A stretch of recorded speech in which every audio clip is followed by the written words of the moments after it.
अतिथि देवो भव ये हमारी सांस्कृतिक अवधारणा है।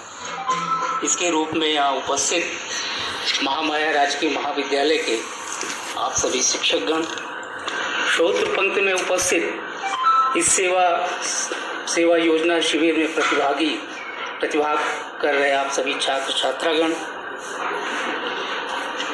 सबसे पहले तो मैं अपने इस परिसर की माटी में आने के लिए आप सबको बहुत धन्यवाद देता हूँ। हम सब इस छोटे से परिसर में जो स्थानीय समस्याएं हैं उन्हीं के साथ दिन भर रहते हैं, उनका समाधान अपने स्तर पर करने की कोशिश भी करते हैं। कुछ ऐसे 2-4 बिंदु हैं जिन पे मैं आपको बताना चाहूँगा। सबसे पहले तो ये कि शिक्षा एक ऐसा माध्यम है जिससे किसी भी समस्या का समाधान निकल आता है। और आप सब ग्रेजुएशन कर रहे हैं। जैसा सुनील सर ने कहा कि मैं इस प्राथमिक विद्यालय में हूँ, मुझे शायद बेहतर जानकारी हो कि स्थानीय समस्याएं क्या हैं, आवश्यकताएं क्या हैं, उनकी पूर्ति और उसका समाधान कैसे हो सकता है। शिक्षा का जो मूल उद्देश्य है वो आपको एक बेहतर इंसान बनाने के लिए है। शिक्षा महज नौकरी के लिए नहीं होती। शिक्षा का जो मूल उद्देश्य है वो एक है कि आप बेहतर इंसान बने।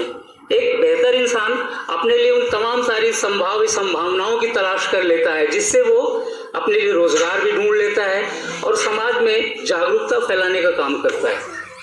आप सब जिस उम्र वय में हैं, इसी परिवेश के हैं, आपको पता होगा। मैं आप सबको विशेष रूप से बताना चाहूँगा कि मैं जब इस नौकरी में आया तो कभी कभी मुझे लगता था कि मुझे नौकरी छोड़ देनी चाहिए।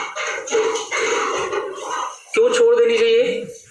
क्योंकि जब यहाँ आए इस ऐसे परिवेश में, ना तो हमने कभी पढ़ाई की थी कि हम प्राथमिक शालाओं में कभी गए हों या प्राथमिक विद्यालयों से हमारा कोई संपर्क रहा हो, लेकिन एक चुनौती थी कि नौकरी करनी है या छोड़ देनी है।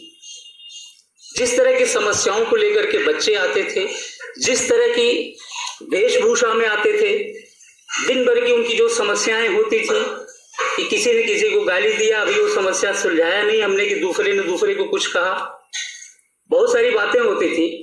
सबसे पहले तो मैं ये कहना चाहूंगा कि ग्रामीण परिवेश पे एक कुशल नेतृत्व और दायित्व बोध से संपन्न युवाओं की जरूरत है, जिनमें अपने गांव को, अपने घर को, अपने परिवेश को नेतृत्व देने की क्षमता हो। और ये काम बखूबी आप कर सकते हैं।